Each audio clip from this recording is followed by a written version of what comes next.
जय श्री हरि विष्णु जी। भक्ति अमृत रस चैनल में आपका स्वागत है। आज हम सुनेंगे पावन वैशाख मास कथा अध्याय 18, जिसमें भगवान विष्णु जी की कृपा, धर्म, दान, स्नान, भक्ति का अद्भुत महत्व बताया गया है।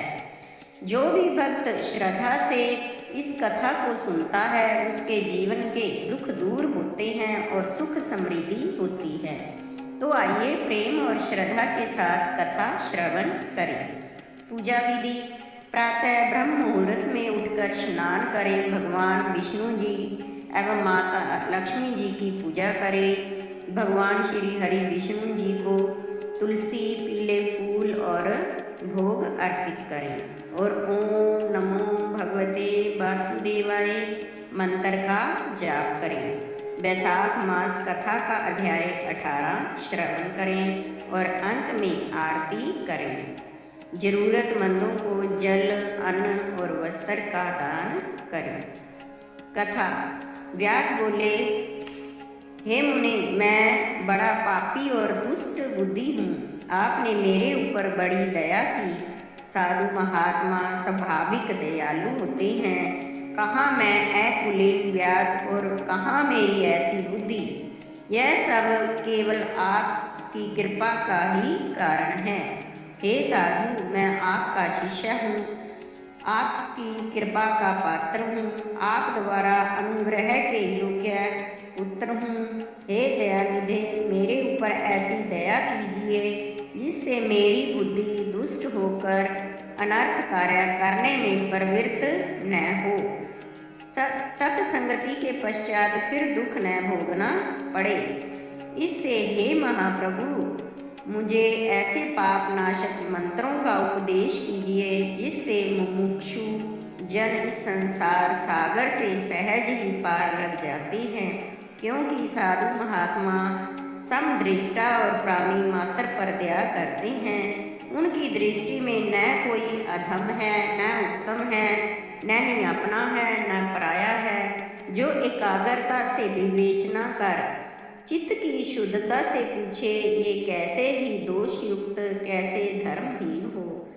परंतु जब वे अपने किए दुष्कर्मों का पश्चाताप करके गुरु से पूछते हैं, तभी वे संसार बंधन से छुड़ाने वाले ज्ञान का उपदेश करते हैं। जैसे गंगा स्वभाव से ही मनुष्यों के पापों को दूर करती है, ऐसे ही दुर्बुद्धियों के उद्धार करने वाला स्वभाव महात्माओं का होता है।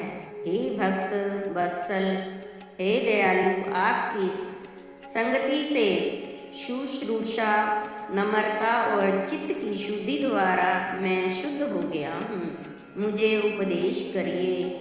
व्यास की ऐसी बातें सुन बड़े विस्मय से मुनि ने कहा, धन्य है, धन्य है। हे व्यास कहते हुए धर्म उपदेश करने लगे। शंख मुनि बोले, हे व्यास, जो तू शांति की इच्छा करता है तो इस वैशाख के धर्म कर। ये धर्म बड़े दिव्य और भव बंधन से छुड़ाने वाले हैं। इनसे विष्णु भगवान प्रसन्न होते हैं। हे व्यास, जहाँ धूप बहुत सताती है, न यहाँ छाया है, न पानी, न कहीं चल कहीं दूर और दूसरी जगह चले। जहाँ छाया हो वहाँ जल पीकर छाया में बैठकर स्वस्थ चित्त से तेरे सामने पाप नाशक महात्म्य वर्णन करूँगा। विष्णु भगवान के माधव मास का महात्म्य जैसा सुना और जैसा देखा गया है वह सब तेरे सामने वर्णन करूँगा। मुनि की यह बात सुन व्यास हाथ जोड़कर कहने लगा, यहाँ से थोड़ी सी दूरी पर एक निर्मल सरोवर है। उसके किनारे पर कैथ के बहुत पेड़ हैं जो फलों के बोझ से कुछ नीचे झुक रहे हैं। वहाँ चलिए, निश्चित ही वहाँ चित्त प्रसन्न हो जाएगा। व्यास की यह बात सुन शंख मुनि उसके साथ चले। थोड़ी दूरी चल कर देखते हैं कि एक निर्मल सरोवर है। वहाँ बगुला, राजहंस और चकवा चकवी शोभा दे हंस, सारस और क्रोंच चारों ओर फिर रहे हैं। बांस, बंग और बैंत करके शोभित हैं, भ्रमर गुंजार रहे हैं, मगर कछुआ मीन आदि जल जीवों से परम मनोहर है। कुमुदनी, उत्पल, कहार, पुंडरीक, शतपत्र, कोकनद आदि अनेक प्रकार के फल फूल शोभा दे रहे हैं। पक्षियों के कलरव से कान पड़े शब्द सुनाई नहीं देते, नेत्रों को बड़ा आनंद आता है। किनारे पर बांस के वृक्ष चारों ओर अपूर्व शोभा दे रहे हैं। बड़, कंजा, कदम, इमली, नीम, पाकर, प्याल, चंपा, बकुल, पुनांग, तुम्बर, कैथ, आंवला और जामुन आदि चारों ओर सुशोभित हो रहे हैं। वन के हाथी, हिरण, शूकर और भैंस किलोल कर रहे हैं। शशक से ही रोज, गेंडा, कस्तूरी मृग, ब्याग, सिंह, भेड़िया, गधा, खच्चर, शर्मसुर, गायें आदि अनेक पशु विचर रहे हैं। बंदर, लंगूर आदि छलांग मारने वाले जीव वृक्षों की शाखा शाखा पर छलांगे मार रहे हैं। बिल्ली, रीछ और रूरू फिर रहे हैं। झिल्ली झंकारती है, बात शब्द करते हैं। प्रचंड पवन के वेग से वृक्ष झुक रहे हैं। ऐसा दिव्य सरोवर व्याध ने मुनि को दिखलाया। तृषा पीड़ित मुनि ने उस सरोवर को देखा और दोपहर को इस रमणीक सरोवर में स्नान किया। फिर वस्त्र धारण कर मध्याह्न कृत्य करके देव पूजन से निश्चिंत हो फल खाए। कौछ के फल बड़े मीठे और श्रम नाशक थे, इनको व्याध लाया था। तब शंख मुनि सुखपूर्वक बैठ व्यास से पूछने लगे, हे धर्म श्रवण तत्पर व्याध, तुम कौन से धर्म को सुनने की इच्छा करते हो? धर्म बहुत हैं और उनके कहने की विधि भी अलग अलग है। इनमें से वैशाख उक्त धर्म थोड़ा है और बहुत फलदायक है। ये सब मनुष्यों को इस लोक और परलोक दोनों जगह फल देने वाले हैं। तेरे मन में जो पूछने की इच्छा है सोई पूछ। तब तो मुनि की बात सुन हाथ जोड़ कहता हुआ व्याध बोला, हे महाराज, मुझे कौन सा धर्म करने से तमोगुण मैं यह व्याध योनि मिली? किस कर्म से मेरी ऐसी बुद्धि हो गई और महात्मा की संगति हुई है?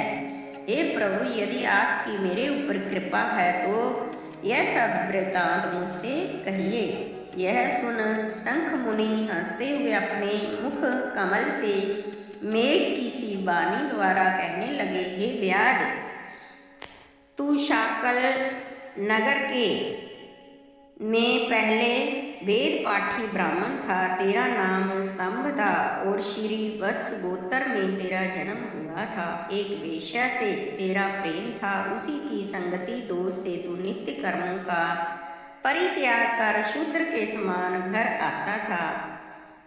इस प्रकार तुझ आचारहीन दुष्ट ने धर्म क्रिया त्याग दी, किंतु तेरी स्त्री ब्राह्मणी बड़ी रूपवती थी। वह वैश्य सहित तुझ नीच की सेवा किया करती थी। तुम दोनों के चरण धोती थी, तुम दोनों पलंग पर सोते, वह नीचे सोती और तुम दोनों की आज्ञा में लगी रहती थी। वेश्या के निषेध करने पर भी वह पतिव्रता अपने धर्म में लगी रही और वेश्या सहित स्वामी की सेवा करते करते तथा दुख भोगते भोगते बहुत समय बीत गया।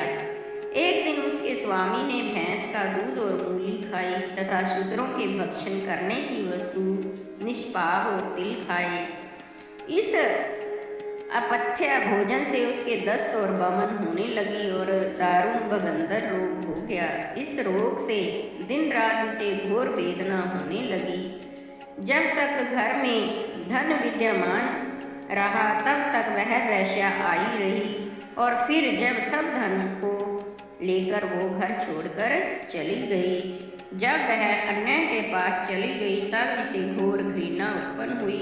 अत्यंत दुखी हो दीन वाणी से व्याकुल चित्त रोता हुआ ब्राह्मणी से कहने लगा, हे देवी, मैं बहुत निष्ठुर और वैश्या सख्त हूँ, तू मेरी रक्षा कर। हे सुंदरी, मुझ पापों ने तेरा कुछ भी उपकार नहीं किया है। जो गति प्राणी अपनी नरम भार्या का मान नहीं करते, वे 15 जन्म पर्यंत तक नपुंसक होते हैं।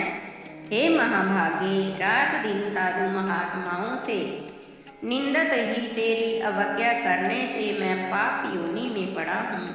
मैं तेरे विनीत भाव पर भी क्रोध के मारे जलता हूँ। जब स्वामी ने ऐसा कहा तब हाथ जोड़कर बोली, हे कांत, तुम मेरे प्रति दीनता मत करो, लज्जा भी मत करो।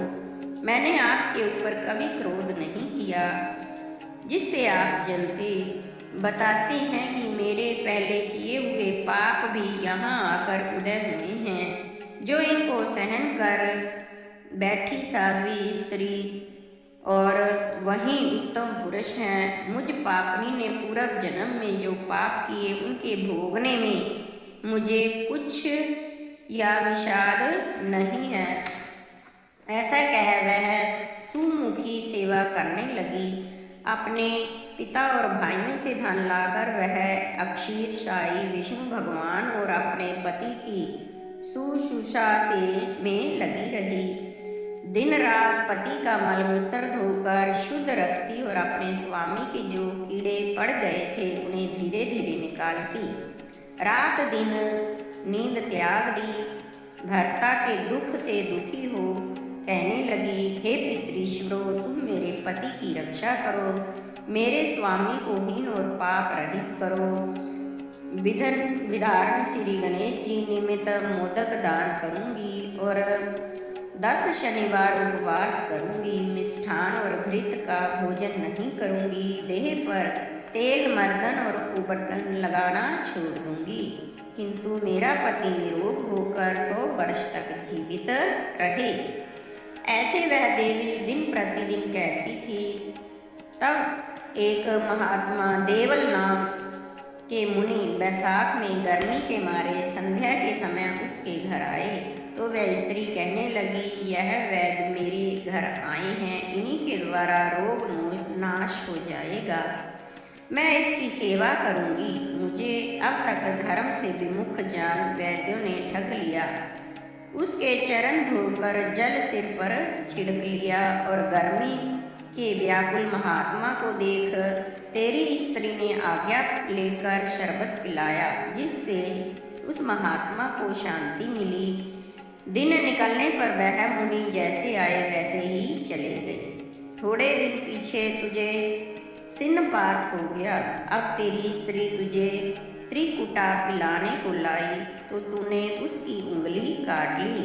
तभी तेरी दांती भिंच गई। उसकी कोमल उंगली का एक टुकड़ा तेरे मुख में ही रह गया और उसी अवस्था में तेरी मृत्यु हो गई।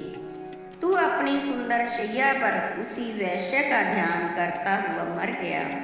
तेरी रूपवती स्त्री यह देखकर अपना कंगन बेचकर बहुत सा ईंधन लाई। बड़ी चिता बनाकर बीच में पति को रखा। भुजा से भुजा मिला, पाँव से पाँव मिला, मुख में मुख और हृदय में हृदय लगा। जंघा में जंघा करके आत्मा को सिन्नवेशित कर अपने स्वामी के रोग पीड़ित देह का अग्नि संस्कार करती हुई इस प्रकार उस कल्याणी ने अपने को भी जलती अग्नि में जला लिया।